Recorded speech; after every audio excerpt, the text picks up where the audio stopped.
പുതിയൊരു വ്ലോഗിലേക്ക് എല്ലാവർക്കും സ്വാഗതം. ഇന്ന് ഞാനിവിടെ തയ്യാറാക്കാൻ പോകുന്ന ഒരു ബ്രെഡ് പിസയാണ്.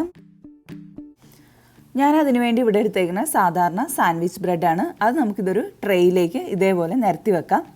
ഇനി ഞാൻ ഇതിലേക്ക് തേക്കാൻ പോകുന്നത് പിസ്സ സോസാണ്. പിസ്സ സോസിന് പകരം ടൊമാറ്റോ സോസ് ആണെങ്കിലും നമുക്കിതിലേക്ക് തേക്കാവുന്നതാണ്. എല്ലാ ബ്രെഡിലും നമുക്കിതേപോലെ സോസ് തേച്ച് കൊടുക്കാം.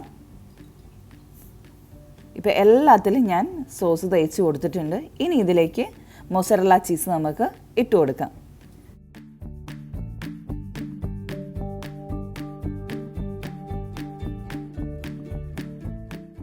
ഇനി ഞാനിതിലേക്ക് കുറച്ച് ക്യാപ്സിക്കവും കുറച്ച് ഒനിയനും കൂടി ചെറുതായിട്ട് കട്ട് ചെയ്തതും കൂടി വെച്ച് കൊടുക്കുന്നുണ്ട്. ഇനി ഇതിലേക്ക് വട്ടത്തിലരിഞ്ഞ അൽപ്പീനിയോസും കൂടെ നമ്മൾ വെച്ച് കൊടുക്കുന്നുണ്ട്. ഇനി ഇതിലേക്ക് കുറച്ച് ഒറിഗാനോ കൂടി നമുക്ക് ഇട്ട് കൊടുക്കാം. അതിനുശേഷം കുറച്ച് പാമിസാനും കൂടെ ഞാൻ ഇട്ട് കൊടുക്കുന്നുണ്ട്. പാമിസാൻ ചീസ് നിർബന്ധമൊന്നുമില്ല. ഇനി നമുക്ക് പ്രീഹീറ്റ് ചെയ്ത ഓവനിൽ ഒരു 10 മിനിറ്റ് നമുക്ക് നമ്മുടെ ഈ ബ്രെഡ് പീസ ഒന്ന് ഓവനിലേക്ക് വെച്ച് കൊടുക്കാം.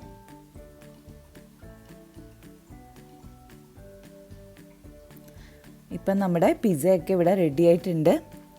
നല്ല ഭംഗിയിൽ വന്നിട്ടുണ്ട് ബ്രെഡ് പിസ്സ. വളരെ പെട്ടെന്ന് തയ്യാറാക്കാവുന്ന ഒരു പിസ്സയാണിത്. അപ്പോൾ എല്ലാവരും ഒന്ന് ട്രൈ ചെയ്ത് നോക്കണം. അപ്പം നമ്മുടെ ചാനലിലെ വീഡിയോസൊക്കെ ഇഷ്ടപ്പെടുകയാണെങ്കിൽ ഒന്ന് മറക്കാതെ നമ്മുടെ ചാനലൊന്ന് സബ്സ്ക്രൈബ് ചെയ്യണം.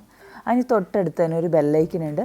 അതും കൂടെ ഒന്ന് അമർത്തുകയാണെങ്കിൽ എൻ്റെ വീഡിയോയുടെ നോട്ടിഫിക്കേഷൻ നിങ്ങൾക്ക് ലഭിക്കുന്നതായിരിക്കും. അപ്പോൾ ഇനി നമുക്ക് ഇതെങ്ങനെയാണ് പാനിൽ ഉണ്ടാക്കുന്നതെന്ന് ഞാൻ കാണിച്ചു തരാം.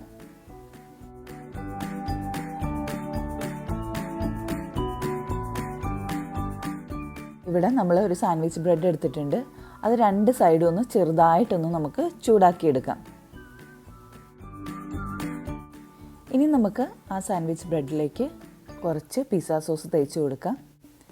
ഇനി നമുക്ക് ആ ബ്രെഡിന് മുകളിലേക്ക് കുറച്ച് ഒലിവ് ചെറുതായിട്ട് മുറിച്ചതും അതോടൊപ്പം തന്നെ ക്യാപ്സിക്കം, ഒനിയൻ ഇതൊക്കെ ചെറുതായിട്ട് മുറിച്ചതും കൂടി നമുക്ക് വെച്ച് കൊടുക്കാം. ഇനി ഇതിലേക്ക് ചെറുതായിട്ട് അരിഞ്ഞ ടൊമാറ്റോസും കൂടെ നമുക്ക് വെച്ച് കൊടുക്കാം. ഇപ്പം നമ്മുടെ ബ്രെഡ് പിസ്സ നല്ല കളർഫുള്ളായിട്ടുണ്ട്. ഇതിൻ്റെ ടേസ്റ്റ് നല്ല കടയിൽ നിന്ന് വാങ്ങുന്ന പിസ്സയുടെ അതേ ടേസ്റ്റൊക്കെ തന്നെയാണ്. അപ്പോൾ പിള്ളേരൊക്കെ വേഗം ചോദിക്കുമ്പോൾ നമുക്ക് ഇങ്ങനെയൊരു ബ്രെഡ് പിസ്സ ഉണ്ടാക്കി കൊടുക്കാവുന്നതാണ്. ഇനി ഇതിലേക്ക് നമുക്ക് കുറച്ച് മൊസറല്ല ചീസും കൂടെ വെച്ച് കൊടുക്കാം. ഇനി ഇതൊന്ന് നമുക്ക് മൂടി വെക്കാം. ചെറിയ തീയിൽ വെച്ച് വേണം ഇതൊന്ന് റെഡിയാക്കി എടുക്കാനായിട്ട്. ഇതിൽ നിന്ന് ഒട്ടും എയർ പുറത്തു പോകാത്ത രീതിയിലുള്ള ഒരു മൂടിയാണ് നമുക്ക് വേണ്ടത്. അപ്പോൾ ഇവിടെ ഒരു ചെറിയ ഹോളുണ്ട്. അത് ഞാനൊരു അലൂമിനിയം ഫോയിലും വെച്ച് ഞാൻ കവർ ചെയ്ത് വെക്കുന്നുണ്ട്. അതിൽ നിന്ന് ഒട്ടും ആവി പുറത്ത് പോകാതിരിക്കാൻ വേണ്ടി. എന്നാൽ മാത്രമേ നമ്മുടെ മൊസറല്ല ചീസ് നന്നായിട്ട് മെൽറ്റായി കിട്ടുകയുള്ളൂ. ഇപ്പം നമ്മുടെ പാനിൽ വെച്ച ബ്രെഡ് പീസ ഇവിടെ റെഡി ആയിട്ടുണ്ട്. നമ്മുടെ മൊസറല്ല ചീസൊക്കെ നന്നായിട്ട് മെൽറ്റായിട്ടുണ്ട്. ഇനി നമുക്കിതൊരു പ്ലേറ്റിലേക്ക് മാറ്റാം. അപ്പോൾ ഇത് വളരെ സിമ്പിളാണ്. കുട്ടികൾക്ക് പോലും തയ്യാറാക്കാൻ പറ്റുന്നതാണ്. അപ്പോൾ നിങ്ങൾ എല്ലാവരും ഇത് ട്രൈ ചെയ്ത് നോക്കണം. അപ്പോൾ നമുക്കൊരു പുതിയ വീഡിയോ ആയിട്ട് അടുത്ത വ്ലോഗിൽ കാണാം.